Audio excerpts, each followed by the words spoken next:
Lila from My Bilingual Life. We're here to help you become bilingual. This is one of the first lessons in our Beginning Spanish series. Be sure to check out the Beginning Spanish playlist for more lessons. Make sure that you subscribe to our channel so that you don't miss any of the lessons. Today, I want to talk to you about subjective personal pronouns. This is really one of the foundations for learning correct Spanish grammar. So take your time with this and make sure you understand it. Subjective personal pronouns, or subject pronouns, are used when the pronoun is acting as the subject of the verb in the sentence. For example, instead of saying the boy caught the ball, where the boy is the subject, we can use a subjective personal pronoun and say he caught the ball. He would be our subject pronoun. In Spanish and in several other languages, these are the bases of verb conjugation, which is how the verb changes to show the person, number, or tense of the subject. That's a fancy way of saying using the correct form of the verb. In English, we usually only have a couple of different forms or conjugations of the verbs, but that is not the case in many other languages. To begin, let's look at the subjective personal pronouns in English. This is one of the grammar topics that you use every day, but you may not know all of the rules and details or the proper names. When you are learning a language, you will in turn learn the names and rules of many of the grammar concepts in your native language as well. So the first person singular pronoun is I.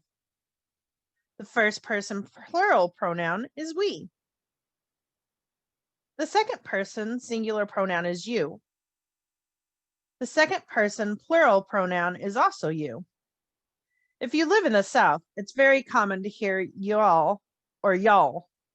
Some other dialects will say you guys or even yous. These are not necessarily correct grammar, but they are commonly heard in the United States. I do like to think of this as you all so that I know that it's the plural form. Moving on, the third person singular pronoun will be he, she, or it. And the third person plural is they. So now let's start transitioning to Spanish. First of all, there is no it in Spanish. So let's just remove that. Okay, so the first person singular is yo. The first person plural form is nosotros or nosotras. So let's talk about this for just a minute. We will see it in other plural forms. In a group of people, if there are mixed genders or unknown genders, you will use the masculine form, in this case, nosotros. But if I, a woman, am going out with a group of my girlfriends and there are no males involved, I can say nosotras. A general rule is if you are in doubt, use the masculine form. You will often see the chart filled out with only the masculine form. The second person singular form is tú. Make sure you have the accent. This is the informal form of you. We will come back to this in just a minute. I also have a video that explains the different forms of you in Spanish. You can click on the link above or in the description to watch that video. The plural of the second person singular is vosotros or vosotras, with a group of only women. Please make note, vosotros and vosotras is only consistently used in Spain. In fact, when I was learning Spanish, we pretty much skipped over this form of the verb.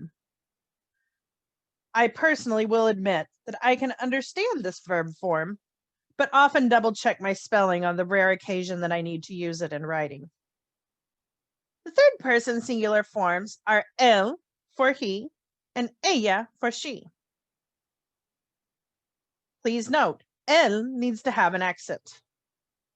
The plural forms are ellos and ellas, which both translate to they in English. Now, this is where the pattern is a bit different from English. The formal form of you, usted, uses the third person singular form of the verb.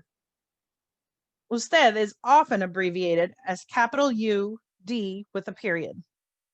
Note that the abbreviation always uses capital letters. Ustedes is the plural you. Here in Texas, y'all. It uses the third person plural form of the verb. Ustedes is often abbreviated as capital UDS period. Again, always using a capital letter. The capitalization rules for the rest of the words are pretty much standard. If it's at the beginning of the sentence, you will capitalize it. If not, it's not a capital letter. The only exception to this is the abbreviated form of usted and ustedes. So let's read through these.